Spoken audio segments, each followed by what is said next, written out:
No, I don't. Anyway, Chris Rex, it's nice to be here.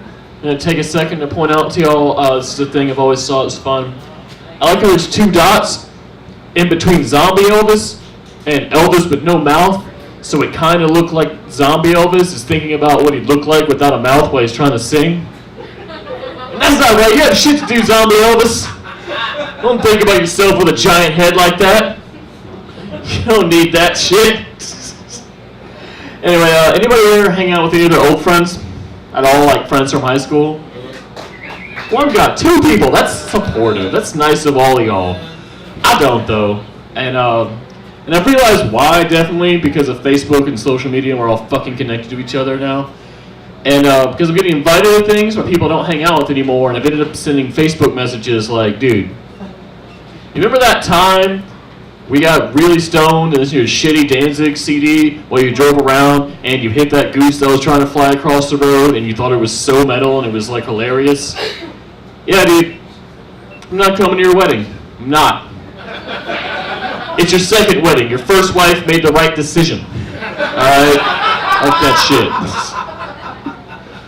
Remember that time that we both got boxes of Whippets and you did all 12 of your Whippets, and I could only do 9, and then my lips got really cold, and my tummy got sore, and I didn't want to anymore? I'm not coming to your son's bris. It's not happening. The joke is that his friend is Jewish. That's my character of the worst audience member here. I really like that one guy with the joke about his Jewish friend. What I talk like. Because I'm a terrible audience member.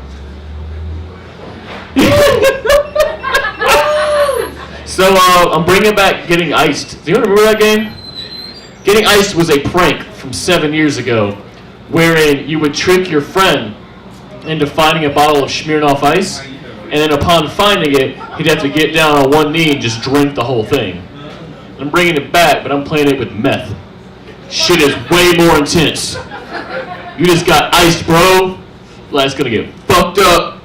Hope you get a dental plan. Shit's not gonna work out for you right now.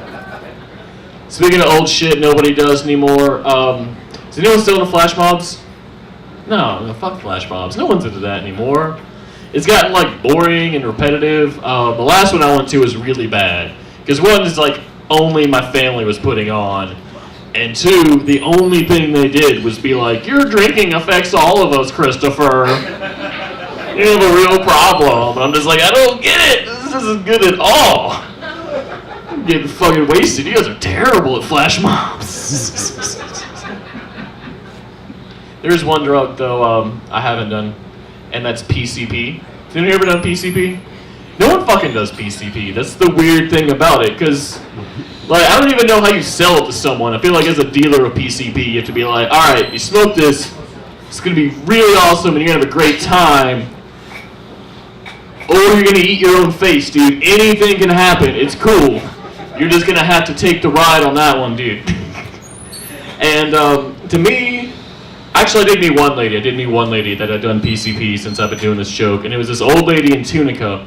And I say that, and the one lady's like, I did PCP in the 70s. And I was like, no shit, because no one else in the audience is listening to me. So, like, that's awesome. And I'm just talking to her for the set. But 2 sentences later, she's like, I have cancer right now. And I'm like, all right, you're bringing the set down. Sorry, you have cancer. But then, like, another sentence after that was, I have medical marijuana. All right, Helen, we are tearing this Tunica casino up. Me and her, Harris. It was wild, y'all. Pleasure like I've never experienced. Gonna miss you, Helen. The fucking best! But to me, PCP just kind of seems like it'd be star power from Mario, really, right? Because you're invincible, you can do whatever the fuck you want. Like, you take a hit and you're like, dun dun dun dun dun dun dun dun dun, your whole body feels like it's flashing. You can do those fucking sweet somersaults in the air. Just run into a liquor store with a pack of lit matches and just take everything. And really, the lit matches are just for show, because if you run into anywhere on PCP, all the things in that room are yours now. That's PCP rules. No one's gonna say they're not, fuck it. And you find yourself like later on cops being arrested, and you're just like, oh shit. Should have gotten the flour, man. I'd be throwing fireballs at these cops. And then you find yourself like later on cops being arrested, and you're just like, oh shit. Should have gotten the flour, man. I'd be throwing fireballs at these cops. And then you find yourself like later on cops being arrested, and you're just like, oh shit. Should have gotten the flour, man. I'd be throwing fireballs at these cops. Who the fuck's selling that shit? One time, I was in this bar, and things got really bad. And this guy from Rhodes jumped up because he said something. I said something on stage he didn't like, and he got in my face and he said, "It is on like Donkey Kong, bro." So I threw a barrel at him, and it was way more on than that guy thought. That's how that went. But it's hard to do comedy in Memphis. I'm glad you guys showed up. You guys are really nice. Oh, it's rough. Yeah, it is. Another comic stole a joke from me recently at gunpoint. It was intense. He was like, "You made an ice joke because I also sell meth. My customers would appreciate that." I had to do it. I'm still telling it. Don't tell him. All right, guys. That is my time. I'm Christopher Rex. I love you guys very much. Thank you.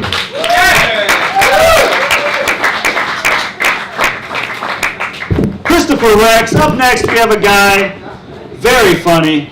He's one of the funniest people in Memphis. He actually won that title one year. I want you to put your hands together for Rob Love.